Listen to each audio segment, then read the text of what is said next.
Hello students, आज के इस वीडियो में हम क्लास 12 फिज़िक्स का नेक्स्ट टॉपिक डिस्कस करने जा रहे हैं। वो है एम्पियर का नियम, एम्पियर्स लॉ। लास्ट वीडियोस में हमने पूरा सिलेबस कवर करते हुए और डिफरेंट चैप्टर्स को कवर किया है, बट अभी हम बोर्ड परीक्षा को ध्यान में रखते हुए वीडियोस बनाएंगे।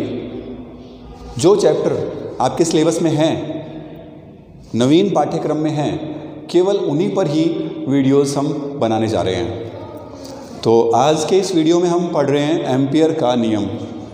एम्पियर का नियम चुंबकीय क्षेत्र से संबंधित है।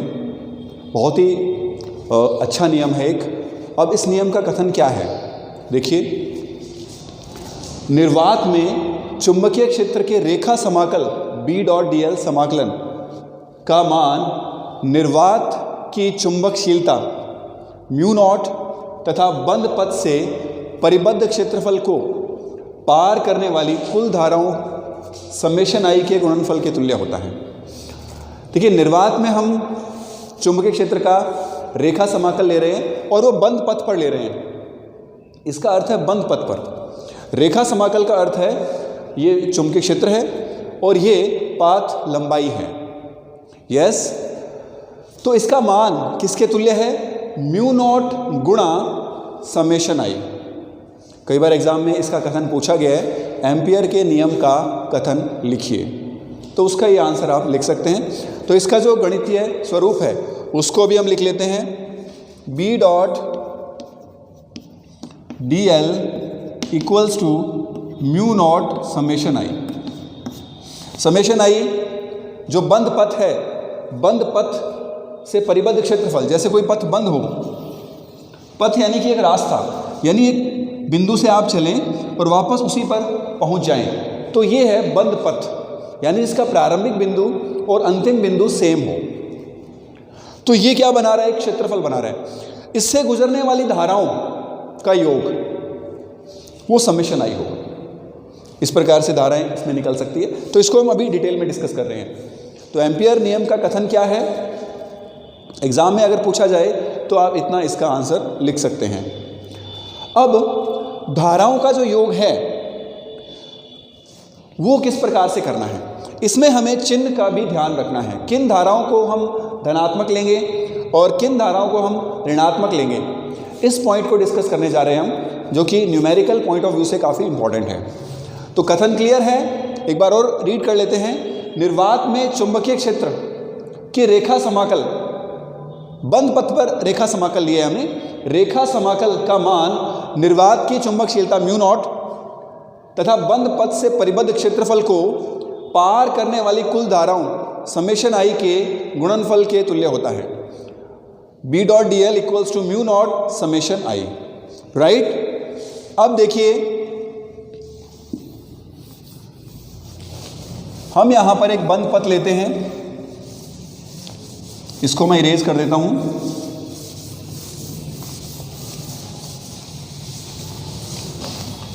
ये बंद पथ लिया हमने इस प्रकार से।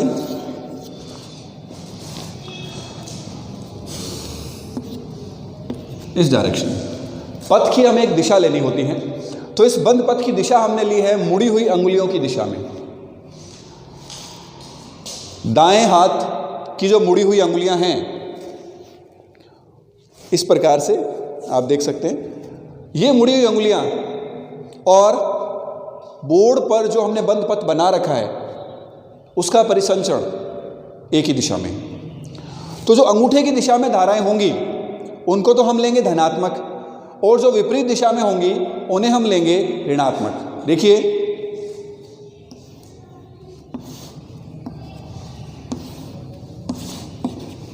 ये धनात्मक ली जाएगी, इसको भी धनात्मक, इसको ऋणात्मक लिया जाएगा, इसको भी हम ऋणात्मक लेंगे। तो यहां पर अंगूठे की दिशा में जो धाराएं हैं उन्हें हम क्या ले रहे हैं? धनात्मक, और जो विपरीत दिशा में हैं उन्हें हम ले रहे हैं ऋणात्मक। अगर मान लीजिए ये I1 है ये I2 है, ये I3 है, ये I4 है। तो समेशन I का मान क्या होगा? देखिए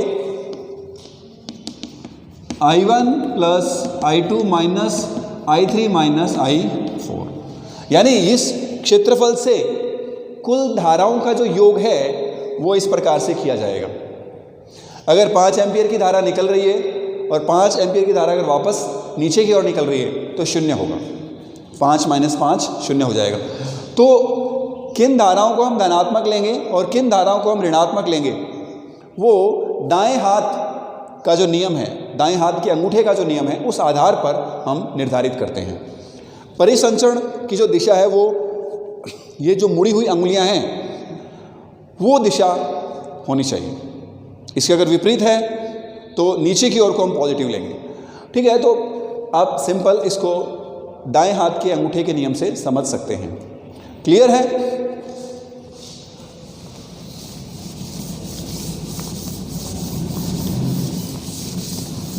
और अगर हम यहाँ माध्यम लें तो माध्यम की चुंबकशीलता का उपयोग करते हैं, राइट। अब हम एम्पियर नियम के बाद जो नेक्स्ट टॉपिक डिस्कस कर रहे हैं वो है अनंत लंबाई के रेखीय धारावाही चालक तार के कारण चुंबकीय क्षेत्र।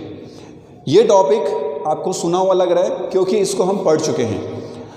बायो-सावर्ट नियम के आधार पर हमने चुंबकीय क्षेत्र का मान ज्ञात किया था। उसी पैटर्न पर यहाँ हम चुंबकीय क्षेत्र का मान तो ज्ञात कर रहे हैं, परंतु जो हमारे पास टूल है वो है एम्पियर का नियम। यहाँ पर हम एम्पियर का नियम उपयोग में ले रहे हैं, वहाँ हमने बायो-सावर्ट नियम का उपयोग किया था। यस, तो यहाँ इस प्रकार का क्वेश्चन बन सकता है कि एम्पियर के नियम से या बायो-सावर्ट के नियम से। तो टॉपिक है हमारा अनंत रेखीय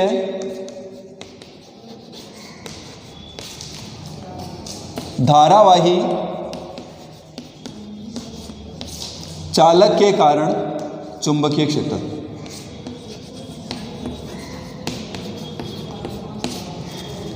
चुंबकीय क्षेत्र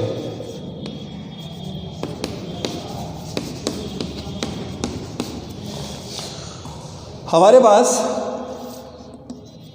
ये धारावाही चालक तार है। इससे r दूरी पर हमें चुंबकीय क्षेत्र का मान ज्ञात करना है। करेक्ट, r दूरी ये लंबवत दूरी है, ये आप ध्यान रखें। अनंत लंबाई का यानी इसकी लंबाई एक सिग्निफिकेंट लंबाई है, इसकी तुलना में ये जो लंबाई है वो अधिक है, तो इसको आप अनंत लंबाई का कह सकते हैं। तो ये अनंत लंबाई का एक सीधा तार है और इससे जो ये r दूरी है वो लंबवत दूरी है। इस बिंदु पर हमें चुंबकीय क्षेत्र का मान ज्ञात करना है। अब एम्पियर का नियम अगर आप उपयोग में लेंगे तो हमें किसकी आवश्यकता होगी? बंद पथ की। यहां बंद पथ हम किस प्रकार का कंस्ट्रक्ट करेंगे? r त्रिज्या का एक बंद पथ बना लेते हैं, बंद वृत्त बना लेते हैं। देखिए इस प्रकार से, ये r त्रिज्या का एक वृत्त है। इस प्रकार से है ये। अगर आप इसकी स्थिति देखें, बोर्ड के लंबवत, इसका जो फैलाव है वो बोर्ड के लंबवत है और इसके अंदर से, केंद्र से ये सीधा धारावाही चालक तार पास हो रहा है। यहां तक क्लियर है? इसमें जो धारा है वो I है। चालक तार में प्रवाहित धारा का मान है I। अब देखिए इसका हम परिसंचरण ले रहे हैं इस प्रकार से कि ये जो बंद पथ है उसकी दिशा इस दिशा में ले रहे हैं। करेक्ट। अब देखिए, अब हमें एम्पियर के नियम का उपयोग करना है। इस बंद पथ के लिए एम्पियर का नियम क्या होगा? बंद वृत्ताकार पथ के लिए एम्पियर का नियम B dot dl equals to mu naught summation I। ये एम्पियर का नियम है। अब इस बंद क्षेत्रफल से, इस परिबद्ध क्षेत्रफल से कितनी धारा गुजर रही है। पथ के द्वारा जो परिबद्ध क्षेत्रफल है उससे गुजरने वाली धारा का मान क्या है, I। तो समेशन I का मान यहां क्या होगा, I। दूसरा पॉइंट, अब हमने पढ़ा था कि धारावाही चालक तार के कारण उसके चारों ओर चुंबकीय क्षेत्र उत्पन्न होता है, और वो किस प्रकार का होता है, संकेंद्रीय वृत्ताकार, इस प्रकार का। अगर यहां पर हम इसको परपेंडिकुलरली देखें, ऊपर से देखें, ये तार है, इस प्रकार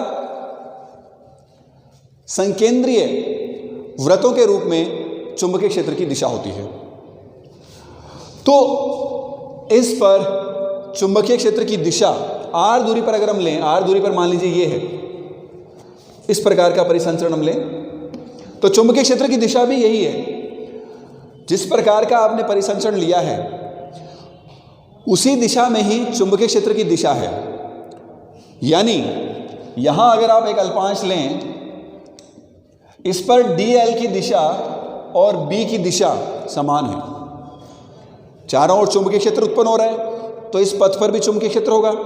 इस पथ पर चुंबकीय क्षेत्र की दिशा, ये जो छोटे छोटे अल्पांश हैं उसी दिशा में है। जिस प्रकार ये वृत्त घूम रहा है, वृत्त का जो परिसंचरण है,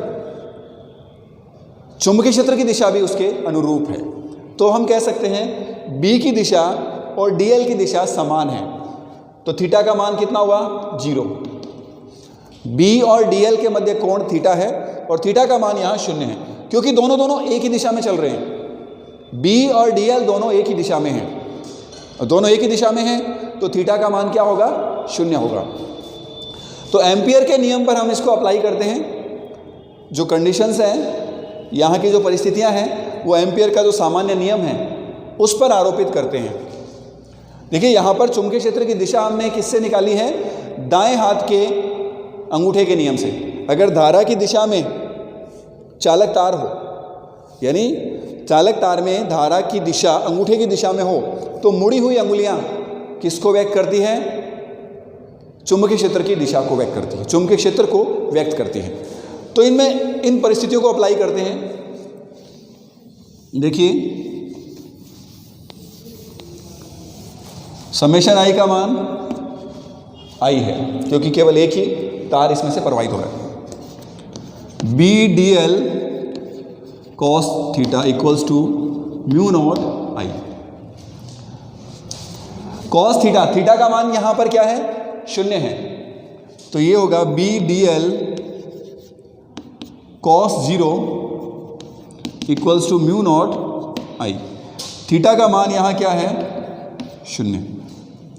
cos 0 का मान होता है 1, तो इसको आप लिख सकते हैं b dl equals to mu naught I। Correct यहां तक। अब देखिए इसकी जो दूरी है, पथ के प्रत्येक बिंदु की दूरी, ये r है, ये भी r है, ये भी r है, ये भी r है, ये भी r है। यानी पथ के प्रत्येक अल्पांश पर चुंबकीय क्षेत्र का मान b ही रहता है। क्यों रहता है, चालक तार से दूरी समान है। चालक तार से दूरी समान होने के कारण b यहां पर क्या है, नियत है। b यहां पर नियत है। अगर b नियत है तो आप इस समाकलन चिन्ह से इसे बाहर निकाल सकते हैं। यहां पर आप इस b को बाहर निकाल सकते हैं। तो देखिए यहां cos थीटा का मान हमने 1 रखा, तो b dl equals to mu naught I। Yes, अब देखिए dl का योग, ये जो बंद पथ है उसके सभी अल्पांशों को अगर हम जोड़ दें, देखिए ये हमारा बंद पथ है, r त्रिज्या का एक वृत्त। इसमें पथों को अगर हम सबको जोड़ दें, पथ यानी छोटे छोटे अल्पांश, इन सबका अगर हम योग कर दें, dl dl dl dl dl अगर हम जोड़ दें, तो ये संपूर्ण पथ के तुल्य होगा। यानी ये जो समाकलन dl है वो इस संपूर्ण पथ के तुल्य होगा, संपूर्ण पथ की लंबाई के तुल्य होगा। और संपूर्ण पथ की लंबाई कितनी है? परिधि, वृत्त की परिधि अगर इसकी त्रिज्या r है तो ये होगी 2 पाई r, ये बराबर होगा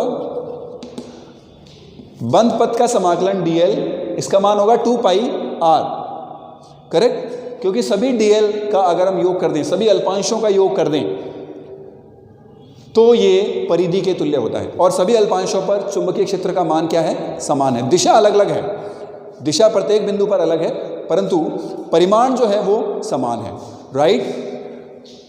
तो B इसका मान 2 pi r equals to mu naught I, B का मान mu naught I upon 2 pi r। Biot Savart नियम से भी हमने यही सूत्र स्थापित किया था, एम्पियर का नियम अप्लाई करते हुए भी हमने यही सूत्र स्थापित किया है। तो दोनों वैलिड नियम हैं, दोनों वैलिड लॉज हैं। यहाँ आप देख सकते हैं B का जो मान है वो धारा के समानुपाती है और B का मान दूरी r के व्युत्क्रमानुपाती है। धारा के समानुपाती है और r के व्युत्क्रमानुपाती है। B समानुपाती I और B व्युत्क्रमानुपाती r, यानी प्रेक्षण बिंदु जितना दूर होगा चालक तार से, चुंबकीय क्षेत्र का मान उतना ही कम होगा। और I का मान जितना ज़्यादा होगा, चालक तार में अगर विद्युत धारा का मान अधिक है तो उत्पन्न चुंबकीय क्षेत्र का मान भी अधिक होता है। तो हम इसको ग्राफ के माध्यम से समझ सकते हैं। ग्राफीय निरूपण,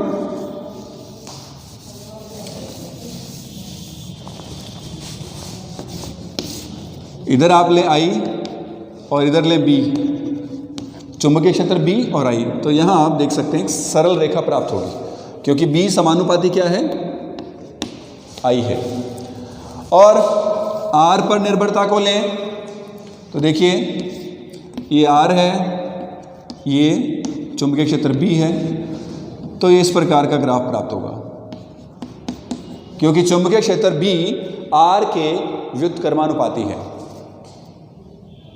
क्लियर है। और यहाँ विद्युत धारा के समानुपाती है। तो ये क्वेश्चन था अनंत रेखीय धारावाही चालक तार के कारण चुंबकीय क्षेत्र का मान ज्ञात करना। दो मेथड है आपके पास, एक तो बायो सावर्ट लॉ और एक एम्पियर्स लॉ। अगर एग्जाम में मेंशन नहीं किया गया है कि कौन सा मेथड या किस नियम का उपयोग करना है तो आप दोनों में से किसी भी नियम का उपयोग कर सकते हैं। और ये क्वेश्चन एग्जाम में पूछा जा चुका है तो आप इसे थोड़ा ध्यान से देखें। तो ये स्टूडेंट्स, हमारे जो हम नेक्स्ट वीडियोज़ अब बनाने जा रहे हैं वो नवीन पाठ्यक्रमानुसार हैं, तो आप वीडियोज़ देखें और जो रिलेटेड नोट्स हैं उनको आप पढ़ते रहें, बुक्स पढ़ते रहें। Thank you.